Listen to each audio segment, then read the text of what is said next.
没水果。那我再去那边帮你看看。行，去。嗯。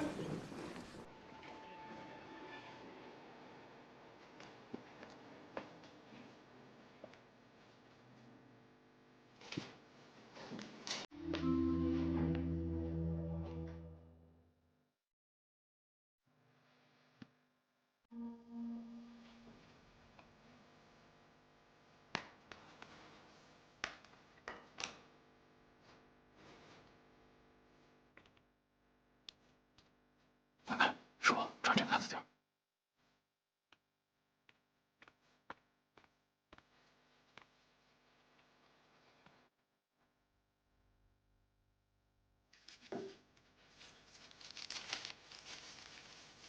楠楠，立即离开韩梅竹。他真名中野，宪兵队代理队长，公开身份中国商人，正宗的鬼子。快走，熊。北极熊，是他的笔记。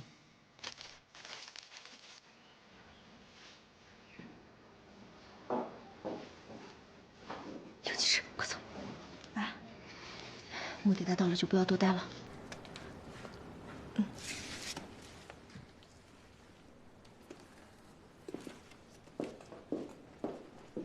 韩先生，不好意思啊，我们得先走了。走了？等吃完晚饭我送你们。都怪我，都怪我，我刚才忘了说了，我还要陪表姐去听戏呢。真不好意思啊。啊，好，好，好，那你们先走吧。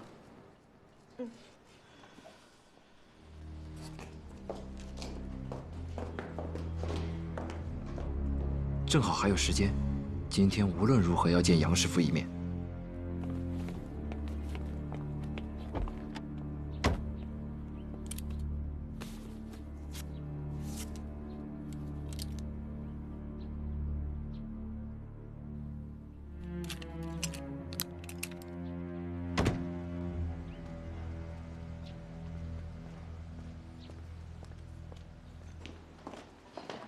哎，李先生，楼上请。好，楼上两位。先生，几位？哦，我不迟到。哦，我是来找韩梅竹先生的。哦，不巧，他刚刚出去了。出去了啊？他的车还在呢。哦，您还真认识他？对，那是他的车，不过他刚刚陪2位小姐出去了。可是，我们一起约好去杨师傅家的，他也不等等我。这杨师傅家我又不认识，哎，要不……杨师傅家离这儿不远，就在思后街81号，前面出去右转弯就到了。啊，谢谢啊！啊，不客气。哎，今晚聚会可能取消了。取消了？华老师，真要谢谢你推荐我到专业剧团去，这样一来，今后我也算是一个专业的兵团演员了。别客气，杨师傅，你的评弹功底本来就很专业，只不过没有专业演员的名分罢了。进入专业剧社，一定要发挥你的一技之长啊！哎，韩先生，回来了。哎，刚才有位客人找您呢。啊，什么人啊？哦，是位很帅气的先生，戴着金丝眼镜。他还说你们约好了去杨师傅家的。约好的？啊，对，去杨师傅家。嗯，他人在哪里啊？哦，他看您不在，之后就问了我杨师傅家的地址，我就跟他说了，他就自己去了。哦，这个你放心，今后你是仨鬼子这样的作品，肯定是不会再写再唱了。哎，好了，不说了。怎么样，家里都安排好了吗？全都安排好了。不能送你了，多保重啊！华老师，你也多保重。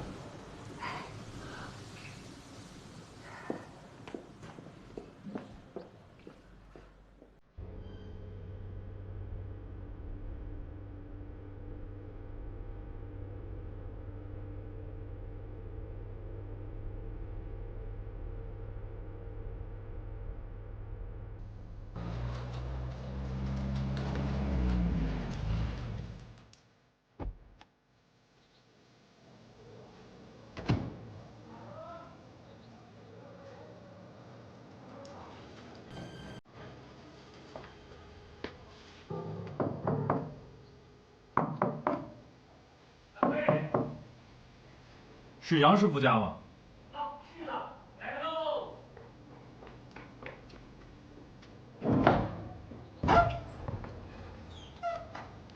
你是？有点面熟是吧？你，莫非就是我开单里唱的那位？有事里面谈。啊，进来。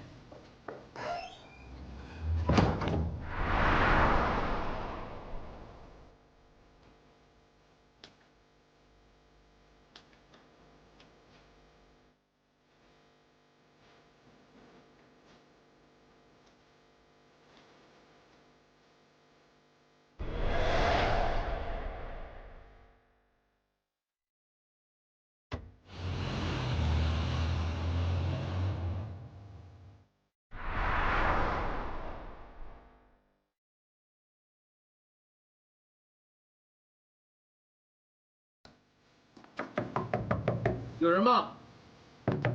杨师傅在家吗？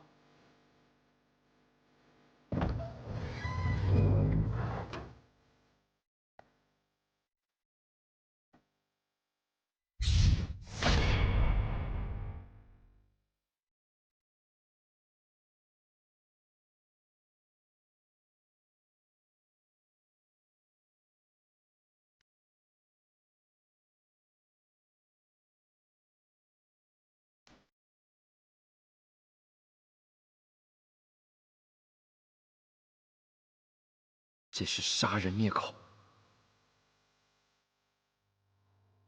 你跟娜娜说了这件事情没有？我吃不准该不该说，因为这件事对娜娜的打击会很大，所以我就先没说。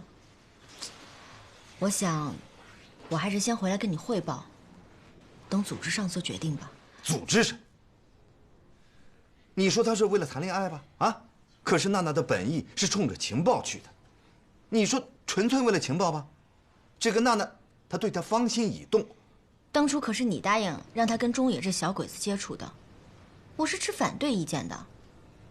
现在，怎么收场吧？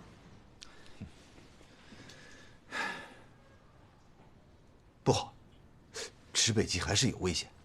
你想啊，弄了半天想到杨师傅家聚会的，不就是韩梅竹吗？他是鬼子，他当然想通过杨师傅的关系找到那个目击证人。我们今天是把他拦住了，可是明天你怎么拦？后天他可能还会去。这件事你就不用着急了，杨师傅已经不存在了。嗯？怎么回事？我送娜娜回家时，花子月说，杨师傅已经被他推荐到外地的评弹剧社当演员去了，今天下午人已经走了。在这个节骨眼上，把他送到外地当演员去了。刚好还今天下午，把他人送走了。事儿怎么那么巧啊？我说这个花老师，好像有点急我所急嘛。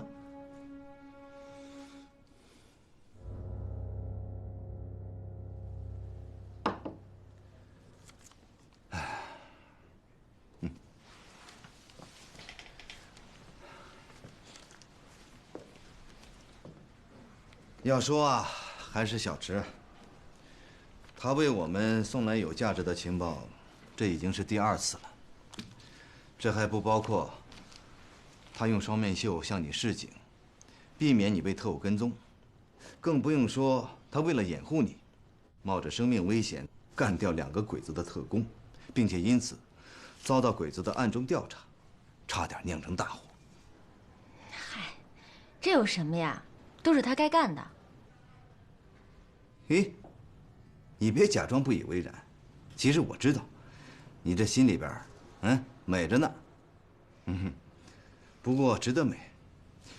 有这么一个未来的丈夫，不仅值得美，而且值得你骄傲。哎呀，好了好了，你别再夸他了，再夸都该肉麻了。哎，我告诉你啊，我这不是夸，我这是对他的肯定。这一次任务完成以后，我会亲自向军区首长报告池北基的功绩，当然，也会为你请功。谢谢。先不说寝宫的事情了，怎么处理娜娜跟中野的事情，你决定吧。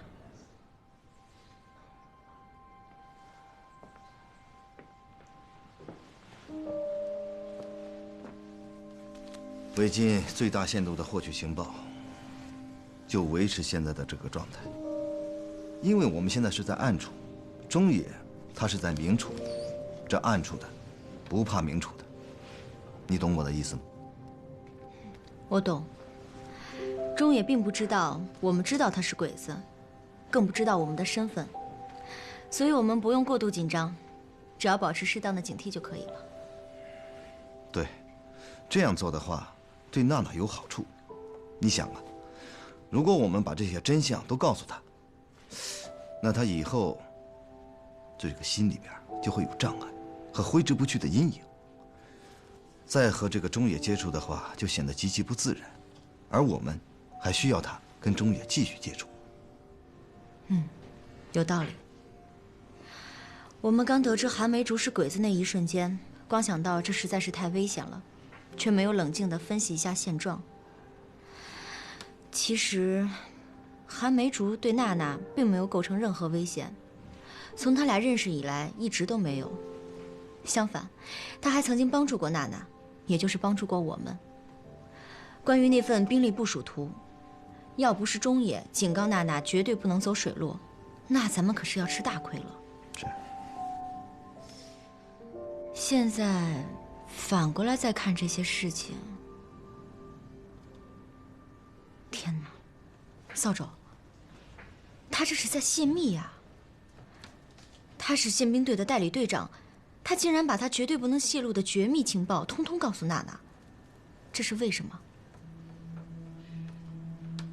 我从一个女人的角度去判断，他真的是爱上娜娜了，这是爱情的力量。根据这一系列的事情反映出2点：第一，他真的不知道娜娜是新四军；第二，他的确是爱上娜娜，爱到已经昏头，随时都有可能被杀头的地步了。基于这2点，我们还是不要先捅破这层窗户纸，就维持现在的这个状态。但同时，我们也要问一个为什么。他中野为什么会这么做？这爱情都高于军事机密了，为了所爱之人，都可以出卖部队的情报了。反正我作为军人，我是无法理解，也不能接受。因此，我应该从更理性的角度来推断，这个中野，他一定有更深的，甚至于我们根本无法想象的原因。他一定有。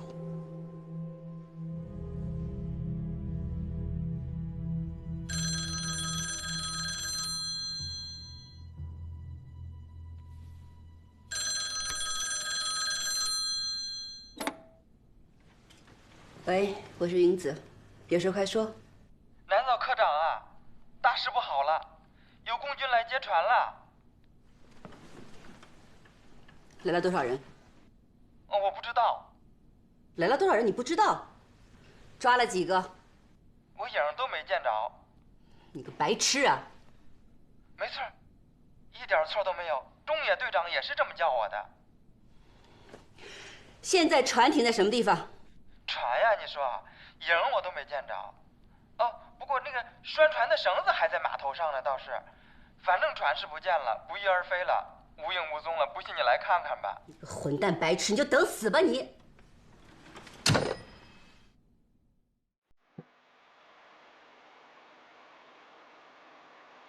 把他们都拖起来！在上面，在上面！放开我！放开我！放开我！放开我！放开我！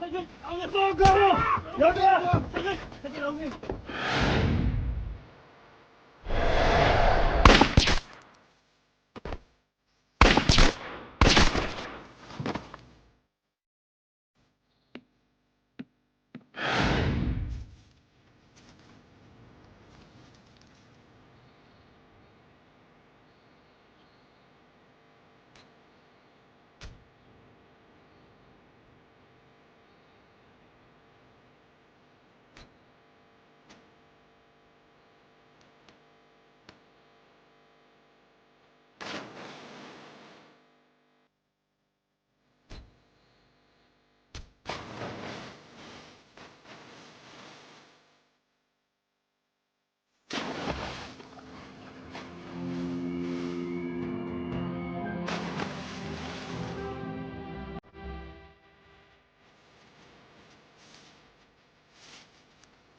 刁司令，打死这8个当兵的是你。如果10日之内找不回电台船，你和他们一样。而打死你自己的也是你。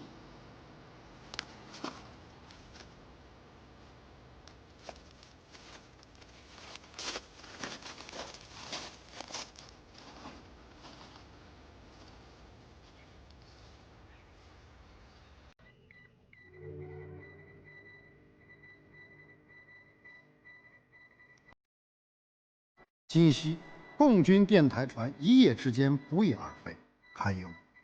戴老板已亲问此事，并口谕，令你携蛟龙勇夺电台，为共党再现牺牲。如此，你将进一步获得共党高层之信任，为党国唯一你的战略重任铺平道路。1015。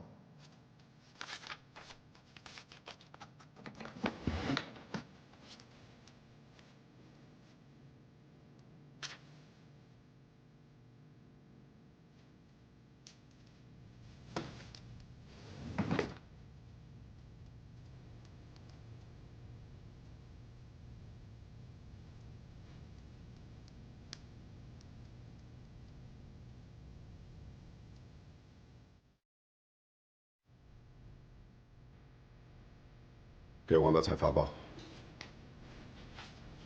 电台船失踪，太过蹊跷，你部为何迟迟不报？首长命令0号特遣组，不惜一切代价，甚至生命，夺回电台船，并保证电台完好无损。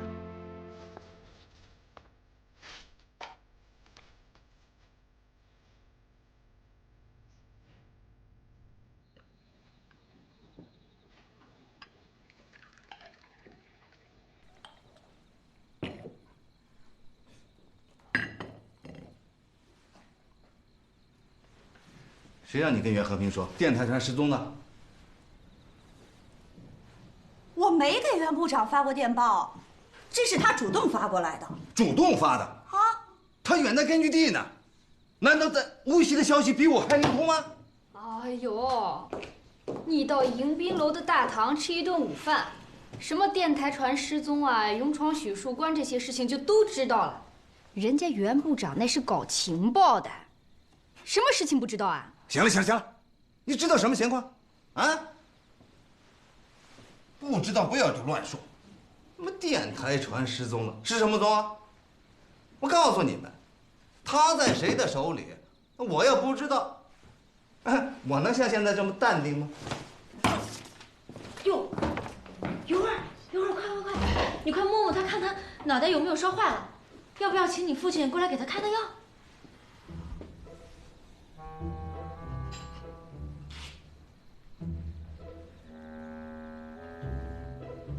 烧倒不烧，但这比烧还可怕呢。为什么呀？这一般脑子坏了的人吧，他都发烧，可他这脑子明显是坏了，但却不烧，那这是不是更可怕呀？呀，那会不会是脑子进水了？因为一般啊，这个水都比较凉嘛，比如阴沟里的水。哎，这进水就进水，怎么还进的是阴沟里的水啊？哎，这阴沟里的水是臭的，让我闻闻啊。哎，停！余会，我建议你马上停止这项检查。怎么了？他身上有一股怪味儿，顶着风都能吹到8里地去，因此一批苍蝇、蚊子和臭虫都受到了影响。说得对。好了，发神经嘛这是啊！我告诉你们，啊，你们懂不懂？这男人的臭那是一种味道，这男人不臭啊，哪来女人香啊？我告诉你们，这是相对对立统一的，应该学会一种享受，是不是？好了，啊，那别闹了，儿子，你到店里边去弄点好吃好喝的来啊！我要边吃边喝，给你们聊聊这电台船究竟在谁的手里啊？去啊！哦。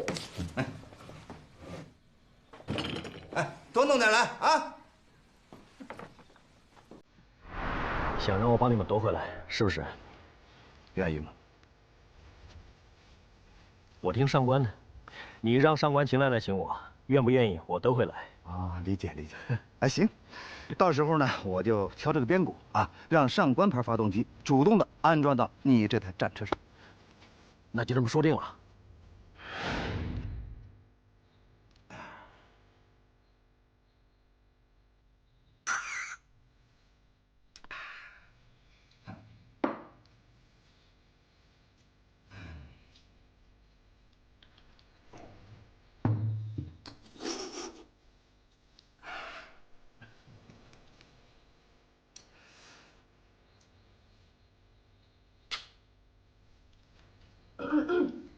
凯斯路头，你老是这个样子，关键时候你就不说话了。后来呢？后来，20部大功率美式军用电台。对，我顿时心生贪念。这事成之后，你看留我一台来。这事我做不了主，你就给个痛快话，留一台行还是不行？对，若不出意外的话，半个月之内，电台船完璧归赵。我们不是让你们孤军奋战，是配合我们一起行动。我帮你弄回来，你就别管了。后来，袁部长就发电报过来了。我想，以后你们之间谈话，别总提我，好吧？哎，不是我想提你啊，哎，是他想提你。这么说，咱们的电台船在何营长手里了？这下我就放心了。也好也好。哎，什么时候把咱们的电台船弄到江边去呀？到时候咱们的行动也算圆满结束了。哎，对，哎，这。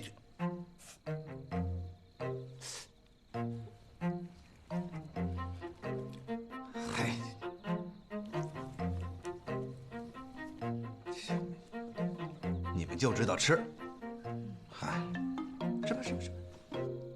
何言把船夺走了，可上峰的电报还让我携蛟龙勇夺电台船。真要是这样，还夺什么船呀？直接去何言那儿领就是了。上官姐姐，多亏你将台发动机安到了何营长的战车上。电台船才这么轻轻松松就到手了，我给你加加油，来，多吃一点，多吃一点，吃好吃。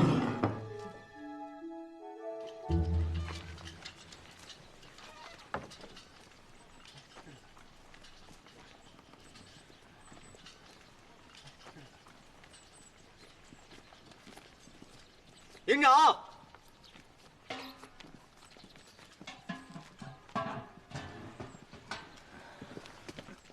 哎呀，阿才，哎呀，咱俩相识这么多年，我还是头一次看你给我送礼啊，这好像真有点说不过去啊。哎，谁说不过去啊？当然是他说不过去了。你收了人家的礼物，这心里边总是过不去的嘛。我说不过去，我帮你们特遣组那么大的忙啊，我收你点糕点水果就说不过去了。你要这么说，那你还真是说不过去了。哎，水哥，给王站长、大小姐上茶。哎，说的也是啊，帮了咱那么多的忙，你说要再不送点小礼物，你的确是说不过去了。怎么，德才今天破财亲临我国军驻地视察，有何指教啊？哎呦，指教不敢，就是想向你当面表示一下感谢。干得漂亮，利索啊！这事儿啊，无锡城的老百姓都传开了。哎，你看，传开了，传开了，船被你开了。中国的文字啊，真是寓意丰富，博大精深啊！什么船被我开了？船什么？你说哪个船？你看，我就喜欢何营长这种见困难就上、见荣誉就让的这种装糊涂精神啊！你这种精神值得大力推广、大力弘扬。王长官好，大小姐好，请喝茶。啊，水羹好，问其他官兵兄弟好。喝水。好。他怎么了？今天？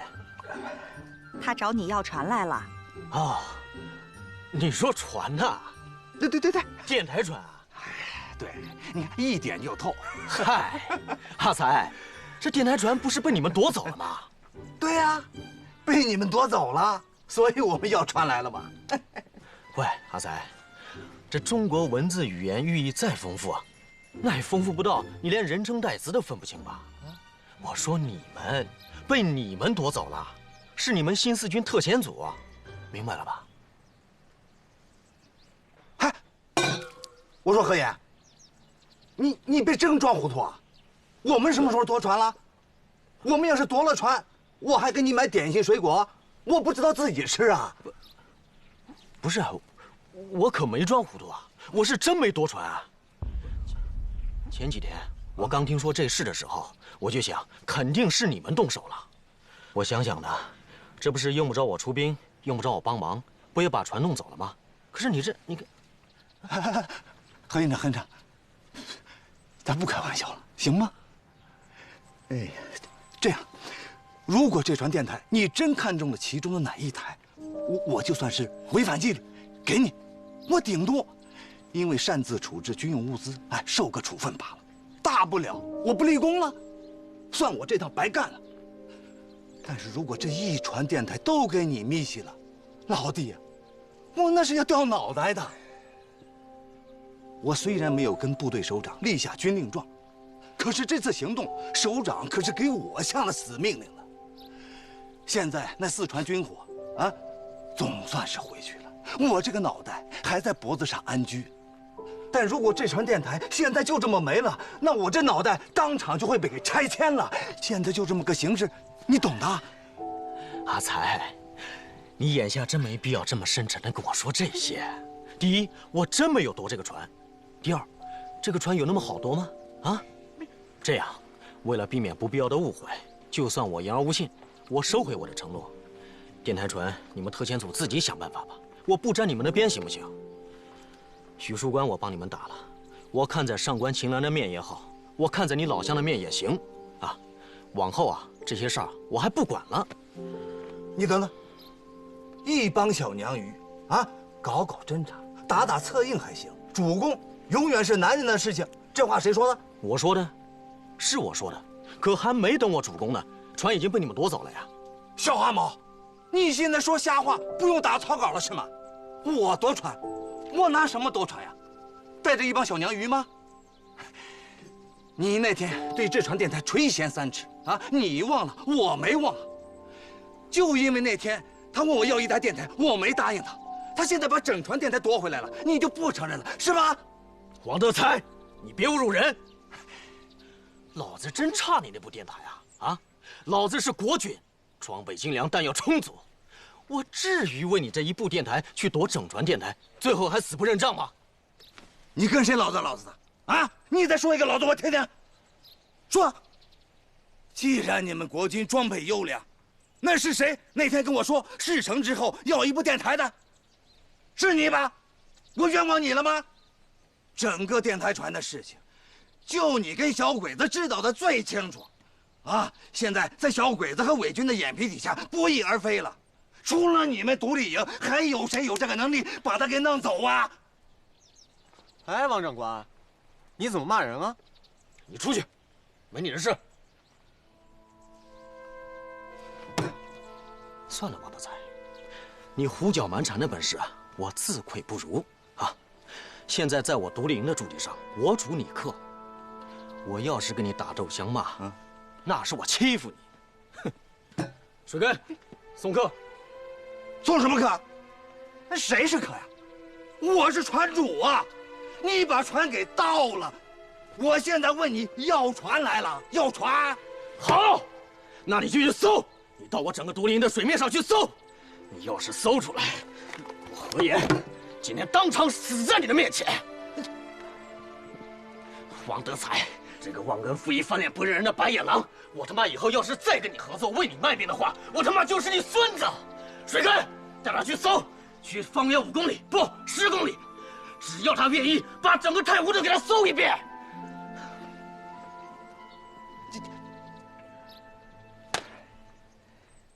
要是我没有记错的话，上次也就在这间会议室，在座的也就是各位，所关注的话题也就是太阳黑子计划的执行情况，对吧？我知道你们内心很惭愧，很内疚，很沮丧，也很无奈啊。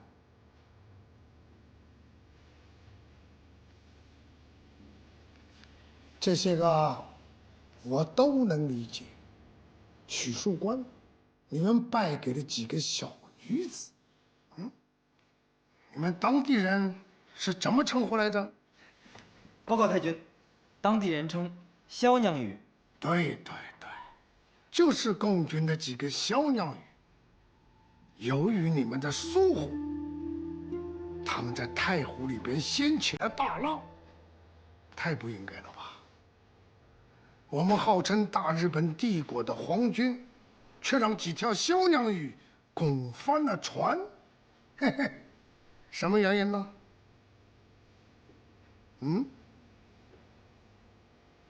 就因为你们太仁慈、太手软、太把支那人的生命当回事儿了。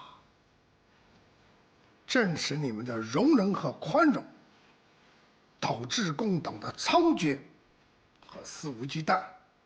一船的电台就停在警备司令部的码头上，不知不觉地失踪了。人间蒸发啦！啊！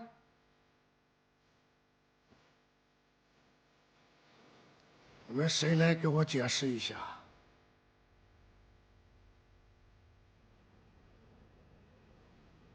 刘司令，你说说吧。太君，我还是别说了。船就停在你管辖的码头上失踪的，你不说谁说呀？太君，我真的不知道情况啊。你站到那边去，看着我讲。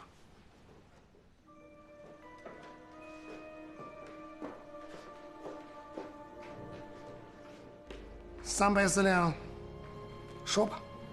我知道太君，虽然这船是丢了，可是我真不知道情况啊。这个不能怪我呀，我当时不在现场。你在哪里？我去五福楼了。福楼？啊，五福楼，在五福楼小屁蛋摆了3桌，请我们兄弟在那儿吃酒，太湖300都摆齐了。当时副司令在，您不相信？要不您问副司令啊？我绝对没有骗您，我的确不在案发现场啊。你知道这是什么东西吗？这不是那个叫王八盒子吗？这是中国人对它的称呼，这里边带有贬义，此处可以忽略我的在意。它的标准名称是日本南部14式手枪。不，太君，我真不知道这个东西是啥玩意儿，也不明白它是日本什么13点、14点是半自动，8毫米口径，有效射程50米，弹头初速每秒317米。咱们试试吧。别介，太君，太君饶命啊！太君。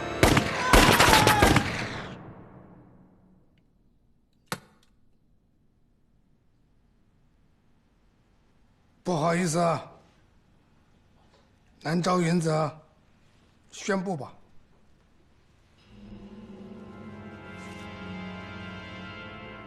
大日本皇军驻沪13军司令官松井将军关于严格执行太阳黑子计划的紧急命令：一，命特高科2科科长南诏云子立即查明电台船的具体方位，并组织实施抢夺行动。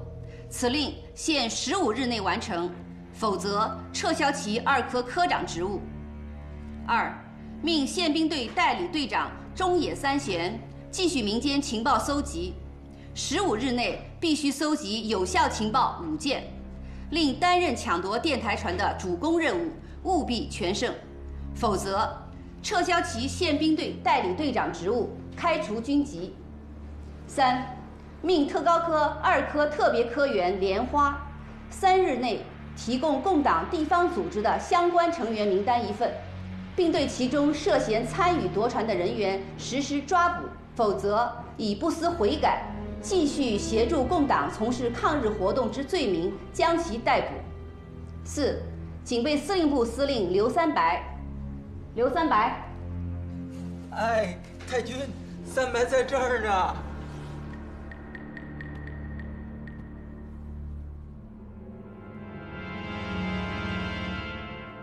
什么他妈的死命令？这就是冲着我来的。叛徒是他妈没什么好下场，我明白，但我不能让你们全明白了。好吧，走着瞧吧。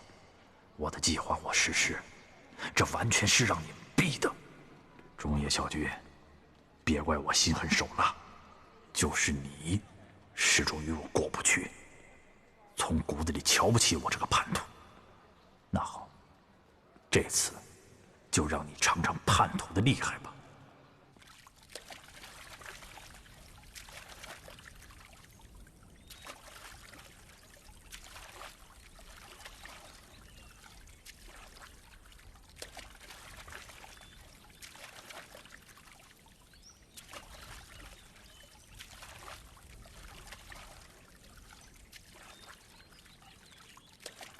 小屁蛋，连岸都不让我上，你到底要让我看什么？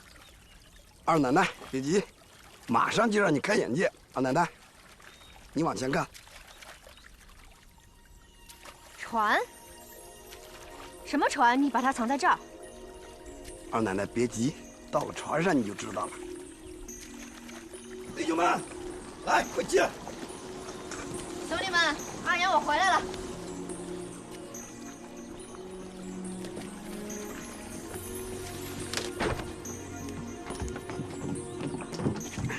快，打开！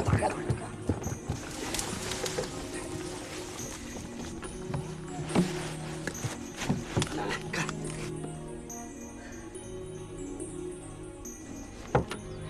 这，二奶奶，这就是最近轰动全城被盗的那条电台船。哦，我知道，在回来路上的饭馆里我就听说了，据说鬼子为此还杀了10几个伪军哨兵。原来盗船贼就是你啊！哎呀，不是我，是二奶奶您统领的太湖自卫队。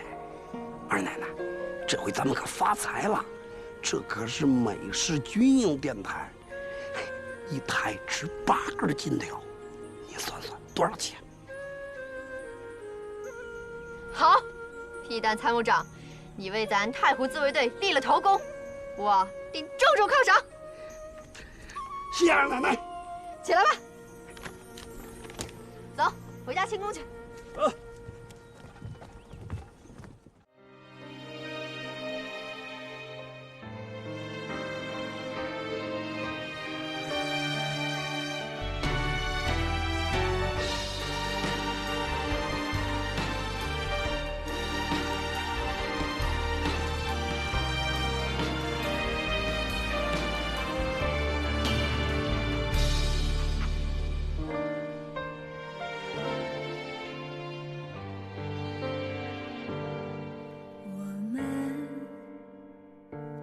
自不同的世界，岁月让我明白白彼此的差别，在错的时间，在对的地点，谁也无法改变。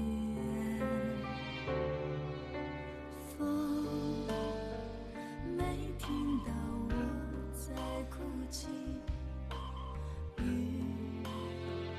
没体会我的焦虑，剩下的只有各自都是你，最后孤身远去。我不想哭，我不能再继续把我的爱丢弃在流进黑夜，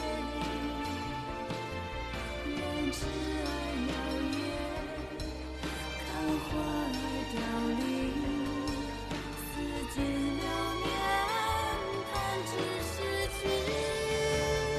我不想哭，我不愿再驻足，曲折的爱会成就更多幸福。